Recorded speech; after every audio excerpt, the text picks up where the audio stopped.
Hello everyone, my name is Reisya Adjani Fahira and I'm from class 4C. My student number is 22232400030. Today I'm highly privileged to present my assignment for the learning planning on ELT course entitled Curriculum Analysis of English Learning in PhD Grade 8.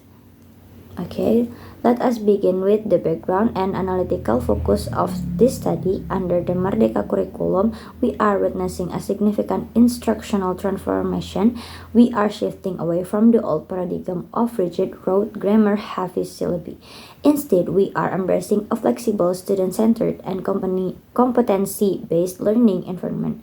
In this era, English learning is reimagined, not just memorizing formulas, but as the practical mastery of international communication competence and 21st century digital multimodal literacy. However, implementing this is not without challenge. We must bridge learner gaps. Grade 8 students undergo a pivotal cognitive transition. They are moving from basic interpersonal communication skill or BICS to a more complex cognitive academic language proficiency known as CALP. Therefore, this study evaluates the strategic synergy between receptive and productive skill in real junior high school ELT classroom. And moving on to our research scope and objectives, our core inquiry centers around a fundamental question: how can the 6 learner elements, namely listening, speaking, reading, viewing, writing, and presenting, be seamlessly integrated into the grade 8 curriculum? To answer this, I have set 2 primary strategic goals. First, to analyze phase D requirements, assess the weekly instructional hour structure, and formulate a cohesive scaffolded learning objective flow or ATP. Second, to provide practical solution. This includes designing valid ELT assessment rubrics and drafting an actionable adaptive lesson plan or modul ajar that directly address the proficiency disparities found at SMPN 1 Petir. Okay, now let's break down how the national capaian pembelajaran splits these 6 elements into 3 integrated pairs. The first is listening and speaking. Here, students are expected to engage in spontaneous social interaction and transactions. They should be able to identify main ideas and extract specific information from rich, authentic oral inputs. Second, reading and viewing. Students independently analyze written and multimodal text, such as visual prints, advertisements, or illustration, while understanding the plot structure of folk narratives. And the third is writing and presenting. Students must progress to creating coherent and cohesive recount and narrative passage using appropriate transition makers and visually presenting stories with confidence. And to structure this effectively, we must look at the time allocation. English in phase D is allocated a standard baseline of 3 jam pelajaran per week, spanning approximately 18 to 20 effective weeks per semester. For grade 8, the essential content resolve around recount text, narrative text, and transactional language. Based on this structure, I have formulated 5 sequential learning objects mapped against Bloom's taxonomy.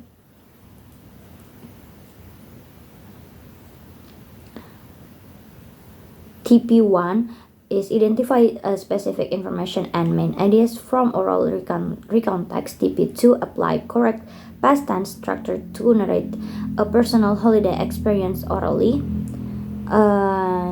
TP3 analyze the social function, plot, and the structures of simple narrative stories.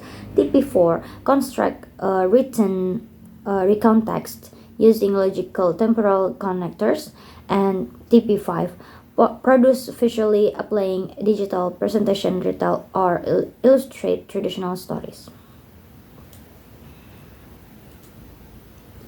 Okay, uh, this brings us to the learning objective flow (ATP), which serve as a logical learning trajectory designed to move students smoothly from receptive literacy foundation toward active independent communication.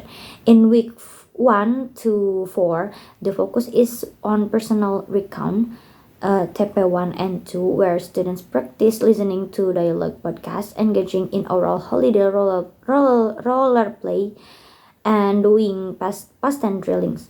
In week 5 to 8, we move to the My Journal project, TP4, focusing on drafting personal interests and interactive peer editing to cohesive temporal links. In week 9 to 14, the topics shift to legends and fables. TP3 and 5 students deconstruct fable structures and produce visual Canva narrative posters. And the last is week 15 to 18. We reach the final assignment. This is a summative evaluation where students interpret novel multimodal fables and conduct individual digital storytelling.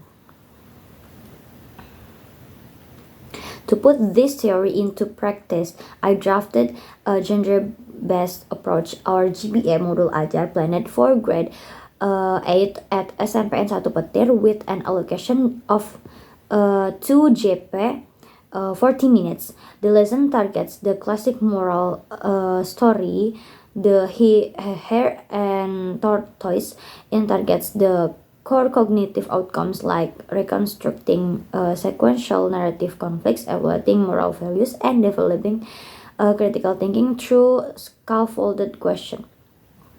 The framework relies heavily on 3 layers. The approach, gender-based approach, which established that language is best learned as whole text structures in social context before independent production. The method is the procedural steps using BKOF, MOT, and GCOT, and ICOT.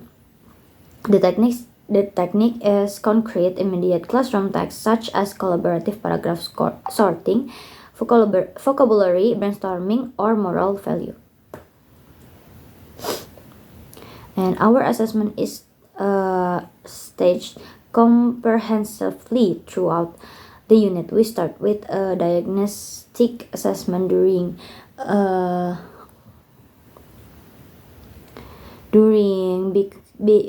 BKOF to check background knowledge.